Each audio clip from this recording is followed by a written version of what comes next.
Este fue su castigo, un mundo de luz que se apagaba y cuerpos frágiles. Fue atada a un hombre mortal suya simple existencia era un recordatorio constante y doloroso de todo lo que había perdido. Antes, era un ser de poder inmenso, ahora, estaba condenada a una vida de silenciosa desesperación. Su nombre, una palabra que alguna vez resonó en abismos cubiertos de estrellas y dominó el tejido de la ley cósmica, había desaparecido. Fue reemplazado por un sonido humano, suave y olvidable, el era. Su hogar ya no era un palacio de luz cristalizada, sino una pequeña y fría cabana que olía a humo de lina y hierbas secundos. Y su acompañante no era un inmortal como ella, sino un hombre llamado Cael, su esposo por decreto celestial. Era un castigo destinado a la perfección para ser su tormento definitivo. Por un solo acto de desafío contra la fría lógica del orden celestial, su verdadero nombre, Liriel, le fue arrebatado. Su poder para tejer los hilos del destino fue encadenado. Su inmortalidad, tan segura como 1000 soles, fue revocada. La sentencia era brutalmente simple: vivir y morir como una humana, casada con un hombre que no sabía nada de su verdadera naturaleza. Este matrimonio estaba destinado a ser el peso final y aplastante de su penitencia. Pero, como resultó ser, esta jola, construida de amor mortal y vida terrenal, se convertiría en la clave misma de su salvación. Entonces, ¿cómo encuentra la libertad un espíritu condenado en el lugar más inesperado? Quédate conmigo, y asegúrate de estar suscrito, porque no quieres perder cómo termina esta historia. Al principio, cada instante de su vida mortal era un nuevo tormento. Liriel, ahora atrapada como hilera, vea el mundo a través de un filtro asfixiante. Los colores vibrantes y multidimensionales que antes percibía se habían reducido a un espectro apagado y limitado. La sinfonía del cosmos se convirtió en el canto de los grillos y el susurro del viento entre árboles comunes. Comer era una obligación, y dormir era una pequeña muerte que debía soportar cada noche. Su esposo, Cael, era la encarnación viviente de su queda en desgracia. Era un hombre tranquilo, erudito y cartógrafo, cuyas mayores aventuras estaban atrapadas en las frágiles páginas de libros antiguos. Para ella, era dolorosamente mortal. Sus manos, aunque hábiles con la pluma, eran suaves. Se movía con una lentitud que irritaba su memoria de viajar en un instante. Ya no podía oír sus pensamientos, estaban ocultos tras sus ojos curiosos y gentiles. No lo veía como una persona, sino como los barrotes de su celda. Durante los primeros meses, fue un fantasma en su propia casa. Se movía con una gracia silenciosa y helada, lo único que cuidaba de su antiguo ser. Cumplía sus tareas con eficiencia distante, mientras su mente gritaba en la agonía silenciosa del encierro. Solo hablaba cuando le hablaban, con respuestas cortas y vacías.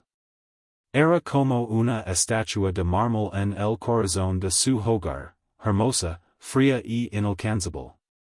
Cael, por su parte, era un hombre de paciencia infinita. Le habían dicho que su nueva esposa era la última de una familia noble arruinada, marcada por una tragedia profunda. Lo aceptó, porque era lo único que explicaba la tristeza insondable en sus ojos. La vio estremecerse ante su contacto, no por maldad, sino como si el simple roce le causara dolor. La vio observar el cielo nocturno durante horas, en una vigilia silenciosa por un hogar que no podía nombrar. No la prisionó. No exigió el afecto que un esposo podría esperar. En su lugar, lo ofreció espacio y pequeñas bondades silenciosas. La dejaba una taza de té caliente cuando regresaba de sus caminatas. Leia en voz alta junto al fuego por las noches, llenando el silencio opresivo con viejas historias de héroes y monstruos. Encontraba una flor silvestre de un azul especialmente intenso y la dejaba en un pequeño jardín junto a su cama, una ofrenda silenciosa de la belleza apagada del mundo. Lirial observaba estos gestos con fría indiferencia. Los veía como intentos patéticos de un ser inferior por comprender un dolor que estaba mucho más allá de él. Confundía su bondad con lastima, su paciencia con debilidad.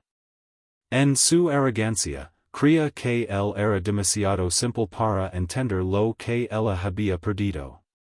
Ella era una estrella caída, y él apenas una luciérnaga. La distancia entre ambos era infinita. Anhelaba el día en que su frágil vida terminara, creyendo que esa sería su única salida, sin conocer aún la cláusula más horrible de su maldición. Su castigo no era solo vivir como mortal, sino extinguirse junto a él. El punto de inflexión no llegó en un momento grandioso y dramático. Se deslizó con el frío silencioso del primer invierno profundo. La nieve, que antes podía dominar con un pensamiento, ahora era un enemigo implacable. Su pequeña cabana quedó sitiada, aislada del pueblo. El mundo se redujo a las cuatro paredes de su hogar. Lirial, en su orgullo, esperaba que Kale entrara en pánico, que se quebrara bajo la prisión. Pero no lo hizo. En su lugar, surgió una fuerza tranquila y enfocada. Estaba preparado. Revisó las provisiones con calma, reforzó las contraventanas y seo cada grita contra el frío mordaz. Trabajaba con una determinación constante que ella, para su sorpresa, no encontró patética, sino admirable. Una noche, la tormenta rugió y parte del techo cedió. Nieve y hielo inundaron la despensa, enterrando la comida. Por primera vez desde su caída, un miedo real atravesó a Lirial. Este cuerpo era vulnerable y, sin alimento, moriría. Se quedó allí, paralizada, con la mente enredada en recuerdos de poder olvidado. Kale simplemente tomó una pala. La miró, con el rostro serio pero decidido. Ayúdame, dijo. No fue una orden, sino una simple realidad. No la trataba como algo roto, sino como una compañera. Algo en su tono atravesó su autocompasión. Dudó solo un segundo antes de tomar un subo y comenzar a sacar nieve junto a él. Trabajaron durante horas en el frío extremo, hombro con hombro. Cuando terminaron, exhaustos y temblando, Kale avivó el fuego. Lo entregó una manta gruesa y una taza de vino especiado. Mientras sus dedos entumecidos rodeaban la taza, ella lo miró de verdad. Estaba cubierto de nieve, agotado, pero en sus ojos brillaba una tranquila victoria. Había enfrentado la crisis y había vencido. Había protegido su hogar. La había protegido a ella. Ese pensamiento despertó en su interior un calor extraño y desconocido. Ese nuevo respeto pronto fue puesto a prueba de una forma mucho más aterradora. El invierno la dejó vulnerable y una fibra se apoderó de ella. Comenzó con escalofríos, pero empeoró rápidamente. Su cuerpo, esta prisión de carne, la traicionó por completo. Temblaba sin control, luego ardía en un calor sofocante. El mundo se disolvió en una pesadilla borrosa. Para un ser que jamás había conocido la enfermedad, la experiencia era humillante y aterradora. Estaba indefensa, con los pensamientos fragmentados. En su delirio, vio a los arbitros celestiales, con sus rostros fríos juzgándola desde lo alto. Era débil. Patética. Estaba muriendo de una forma estúpida y mortal.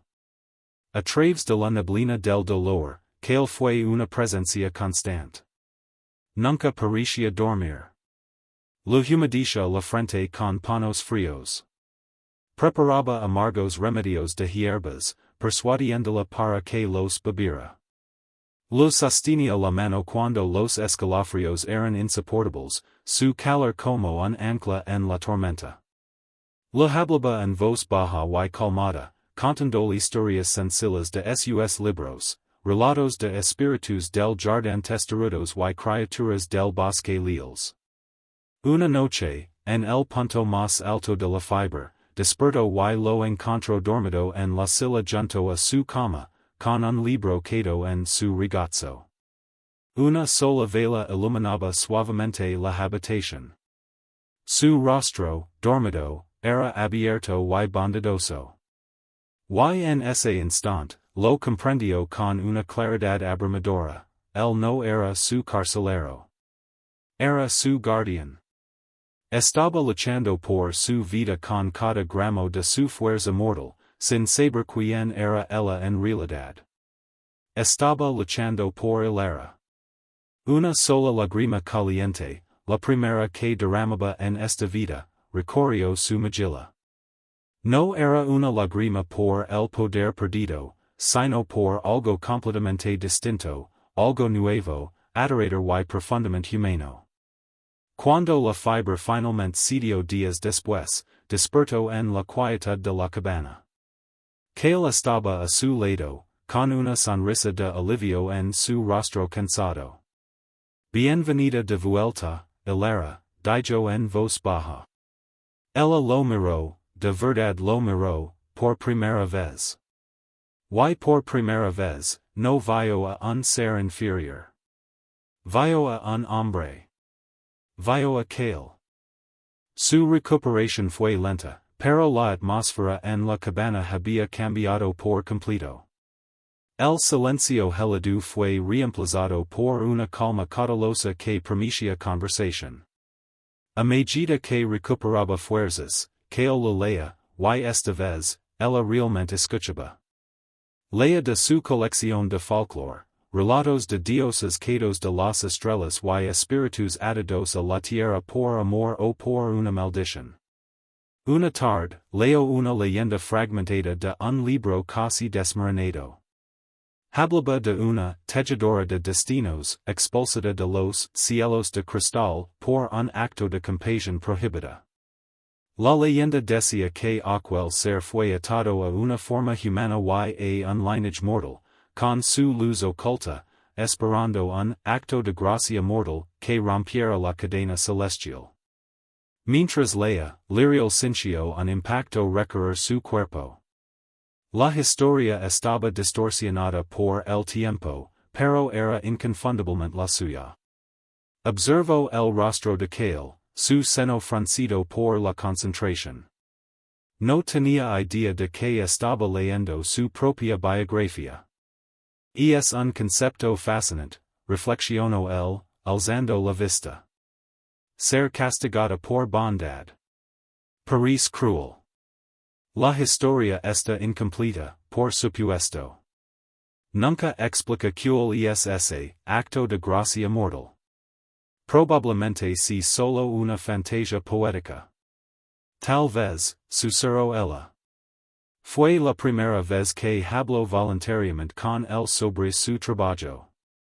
Ese pequeño intercambio abrió una compuerta.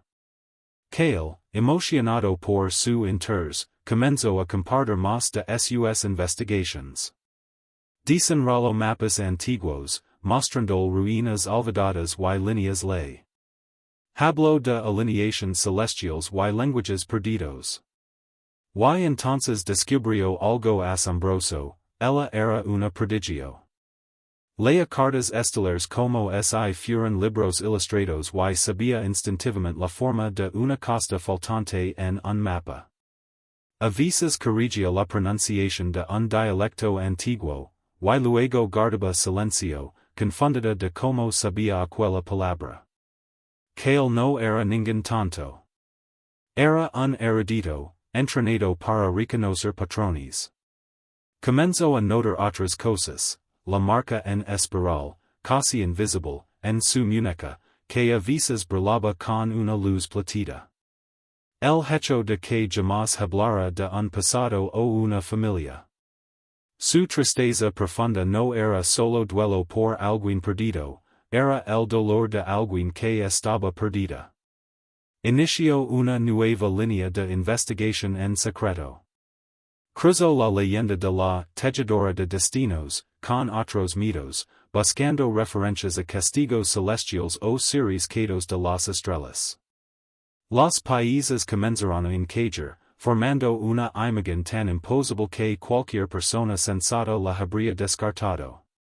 Pero que llevaba casi un año viviendo con lo imposible. Una noche, la sentó frente a él. Hilara, comenzó, con voz suave pero firme. He leído estas leyendas toda mi vida. Hablan de una caída de las estrellas, un espíritu atado a una vida humana como castigo, marcado por un sello celestial y encadenado a un alma mortal. Hizo una pausa, clavando sus ojos en los de ella. Dicen que su mayor dolor es la pérdida de identidad, ser una extraña en su propia piel. La sangre delirial es hello. La taza tembló entre sus manos. Que él extendió la mano, deteniéndose justo antes de tocarla. No sé qué tragedia te ocurrió, dijo, con la voz cargada de emoción, pero no creo que haya sido de este mundo. ¿Eres tú la caída de las estrellas de las leyendas, Hilara? ¿Estás atrapada? Por favor, déjame ayudarte. No la llamo monstruo. No retrocedió con miedo. La miró con la misma bondad de siempre. Vio a una prisionera, y lo estaba ofreciendo la leve. Entonces, ella se quebró.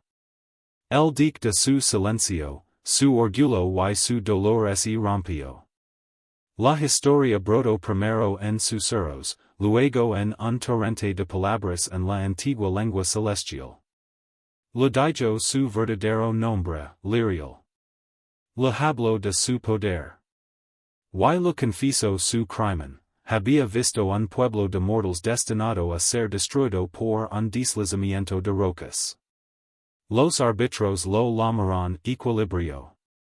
Pero ella vio sus vidas, su amor, y en un momento de lo que los árbitros llamaron debilidad, actuó. Desplazó una falla, retrasó el desastre una hora y los salvó a todos. Por ese acto de interferencia fue sentenciada. Luego, con la voz rota, reveló el detalle final y cruel de su maldición. Su vínculo con él no era solo una jola. Era un ancla hacia la aniquilación. Cuando Cale, el último de su lineage, muriera de forma natural, su alma no sería liberada. Sería barrada por completo de la existencia. Su castigo no era morir, sino convertirse en nada. El silencio llenó la habitación. Cale estaba pálido. No era su carcelero. Era el reloj de arena de su ejecución. No se apartó. No huyó. Finalmente tomó su mano. Entonces encontraremos una forma, dijo, con una convicción que estremeció su alma. Hallaremos ese acto de gracia mortal. Romperemos tu maldición. No ser la causa de tu final, Lirial. En ese instante, ella ya no era Hilara la mujer rota, ni Lirial la diosa caída. Era suya. Y él era suyo. Ya no estaban unidos por una maldición, sino por un propósito compartido y una esperanza desesperada. Sus vidas se transformaron. La cabana dejó de ser una prisión para convertirse en una sala de guerra. El estudio de Kale se volvió el centro de su universo, mapas desplegados, textos apilados, el impregnado de papel antiguo y cera de velas. Eran socios, dos eruditos en una carrera contra el tiempo. Los recuerdos delirial comenzaron a emerger en fragmentos, un susurro de una ley celestial, el destello de un símbolo cósmico.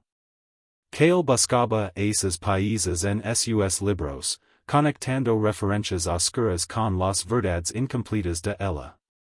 En esa búsqueda compartida floreció una intimidad profunda. En los pequeños momentos, sus manos rozandos al tomar el mismo libro, la sonrisa radiante y sincera de ella cuando él descifraba un pasaje difícil. En las noches tardías, cuando él la lavaba con cuidado a la cama tras quedarse dormida sobre la mesa, un gesto que antes la habría horrorizado, pero que ahora representaba la máxima seguridad.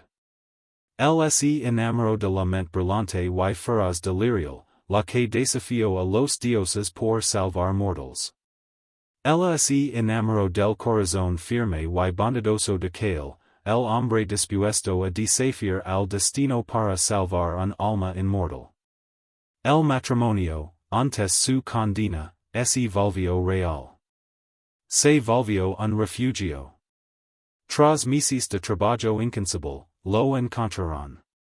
El acto de gracia mortal era un ritual que debía realizarse durante una alineación celestial rarísima, un eclipse solar combinado con una lluvia de meteoros de una constelación extinta.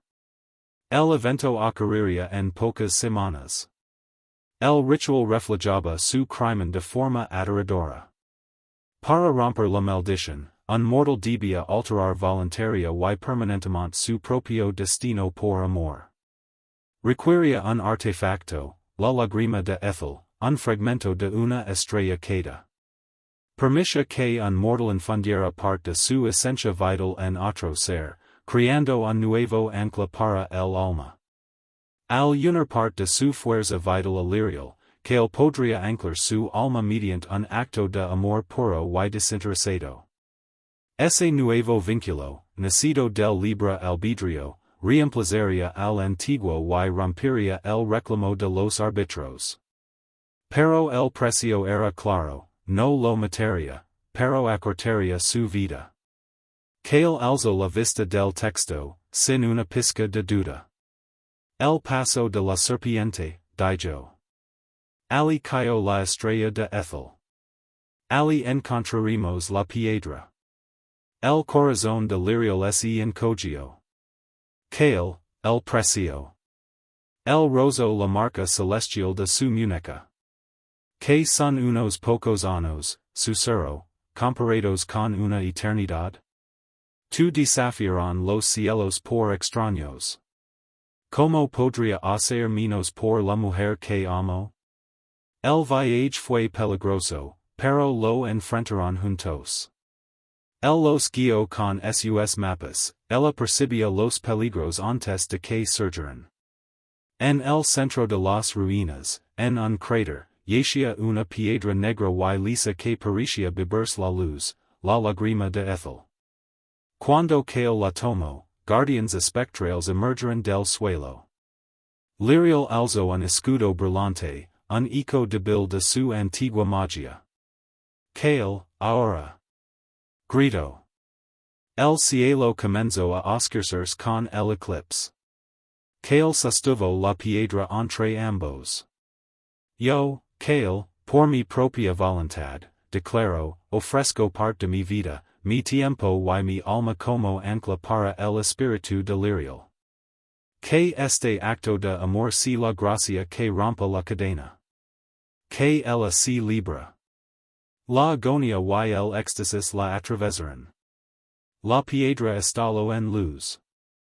Un grito sobrenatural brotó de ella mientras dos fuerzas tiraban de su alma, la cadena fría de los árbitros hacia la nada, y el amor ardient de que el hacia la vida. Por un instant, su forma verdadera aparicio, un ser colosal de luz, con alas de estrellas desplegadas. Un estruendo, como una cadena cósmica rompiéndose, resonó en el alma del universo. Luego, la luz se desvaneció. Lirio cayó, y cael la sostuvo. Seguía en su forma mortal. Seguía siendo hilera. Pero la tristeza profunda había desaparecido. La marca de su muñeca ya no existía. Era libre. Después de todo, el mundo se sentía nuevo. Los colores eran más vivos, el air más dulce. Sus poderes no regresaron de golpe, sino lentamente, como una marea suave. Podía sentir el pulso del cosmos de nuevo, pero ya no era su deber gobernarlo. Ahora era una espectadora, y descubrió que lo prefería así. Los árbitros celestiales guardaron silencio. El vacío legal había sido explotado. La sentencia fue cumplida y anulada por el amor mortal. Ella tenía una elección. Con el tiempo, podría haber regresado a las estrellas. Pero miró aquel, ahora con algunas canas más, un precio pequeño por un milagro. Miró la cabana, que pasó de prisión a refugio y luego a hogar. Comparó el orden frío y perfecto de los cielos con el caos cálido, imperfecto y hermoso de la vida que había encontrado. La elección no era ninguna elección. Fue castigada con un esposo humano, un destino diseñado para destruirla. Pero ese castigo lo dio lo que su poder infinito jamás pudo, alguien por quien luchar, y alguien dispuesto a luchar por ella. Su tormento se convirtió en su salvación. Lirial, la tejedora de destinos, eligió vivir sus días como hilera, la esposa del cartógrafo. Descubrió que una vida finita llena de amor vale infinitamente más que una eternidad sola entre las estrellas frías y silenciosas. ¿Qué opinas tú? ¿Puede un castigo convertirse en una bendición? Déjame tu comentario, no olvides dar like y suscribirte.